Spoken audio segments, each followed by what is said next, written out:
আমরা তো একটা যৌক্তিক দাবি নিয়ে রাস্তায় নেমেছিলাম। সেই যৌক্তিক দাবির জন্য কেন আমাদের 200 প্রাণ দিতে হবে? এই দেশের রাষ্ট্র ব্যবস্থার কাছে, সরকার ব্যবস্থার কাছে, শাসন ব্যবস্থার কাছে, এই দেশের বিচার বিভাগের কাছে, এই দেশের সংবিধানকে আমরা মাথায় রেখে আমরা প্রশ্ন করতে চাচ্ছি, একটা যৌক্তিক দাবি আদায়ে কেন 200 প্রাণ দেওয়ার পরে কেন সরকারের পক্ষ থেকে সংলাপের আহ্বান করা হবে? তার আগে কেন আহ্বান করা হয় নাই? কেন ছাত্রদের সাথে বসে এটা নিয়ে সমাধান করা হয় নাই? প্রত্যেকটা ক্ষেত্রে দমনের সিদ্ধান্ত কেন নিতে হবে একটি রাষ্ট্রকে? একটি স্বাধীন রাষ্ট্র কেন তারা দমন করবে, তারপরে দমন করতে না পারলে দাবি মেনে নিবে? এরকম সিদ্ধান্ত কাদের মাথা থেকে আসে? আজকে যে স্বরাষ্ট্রমন্ত্রীর আন্ডারের পুলিশ বাহিনী, যে স্বরাষ্ট্রমন্ত্রীর আন্ডারে র্যাব বাহিনী, যে স্বরাষ্ট্রমন্ত্রীর আন্ডারে বিজিবি বাহিনী, যাদের মাধ্যমে আমার ভাইয়েরা খুন হয়েছে, সেই স্বরাষ্ট্রমন্ত্রীর সাথে আমাদেরকে বসার জন্য আহ্বান জানানো হচ্ছে। উনি কি এই যে 200 লাশ পড়েছে এটার জন্য কি উনি অনুতপ্ত? এটার জন্য কি উনি দায় স্বীকার করেছেন? উনি কি ক্ষমা চেয়েছেন? আমরা কিভাবে এই রক্ত খেকো মন্ত্রীদের সাথে আমরা আলোচনা করতে পারি, যারা হচ্ছে রক্তের বন্যা বয়ে এই দেশে একটা অরাজক পরিস্থিতি সৃষ্টি করেছে? আমাদের সাথে তো আগেও বসা যেত, আমরা তো আলাপ আলোচনা করতে পারতাম, এর সমাধান হইতো। সরকারের যে যুক্তিগুলো তুলে ধরতো, আমরা আমাদের যুক্তিগুলো তুলে ধরতাম, সুন্দর সমাধান কি হতে পারতো না? এই লাশগুলার দায় কে নিবে?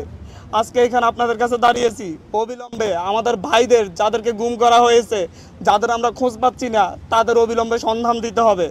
24 ঘন্টার মধ্যে সন্ধান না দিলে আমি আমার ভাইদেরকে নিয়ে আমি রাস্তায় শুয়ে থাকবো। আমরা আমাদের ভাইদের খোঁজ না পাওয়া পর্যন্ত প্রয়োজন আমাদেরকেও গুম করে নিয়ে যান, আমরা কেন বাইরে থেকে কান্না করব? আমাদের বাইরে কি ক্যাম্পাসে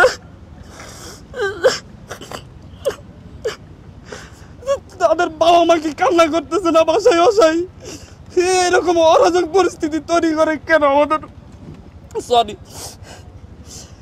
কেন আমাদের ভাইদেরকে খোঁজ পাওয়া যাবে না? রিফাত রশিদের ভাই, রিফাত রশিদের বাবা পথে পথে কান্না করতেছে, ঘুরতেছে। ধানমন্ডি থানায় গিয়েছে, ধানমন্ডি থানা বলতেছে আমাদের এখানে না। শাহবাগ থানায় গিয়েছে, শাহবাগ থানা বলতেছে আমাদের এখানে না।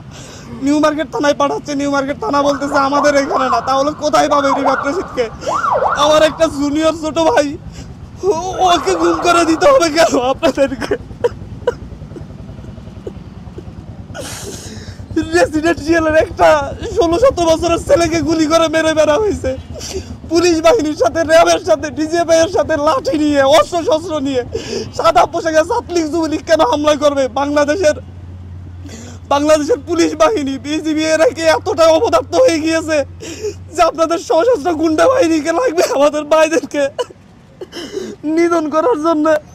আমি আজকে সকালে পত্রিকা পড়তেছিলাম, পত্রিকায় দেখলাম যে বিভিন্ন মন্ত্রীরা, ক্ষমতাসীন দলের বিভিন্ন নেতারা হুমকি দিচ্ছেন, এরপরে যদি আন্দোলন না থামে ওনারা দমন করবেন। ওনারা ছাত্র আন্দোলন দমন করার চিন্তা করেন।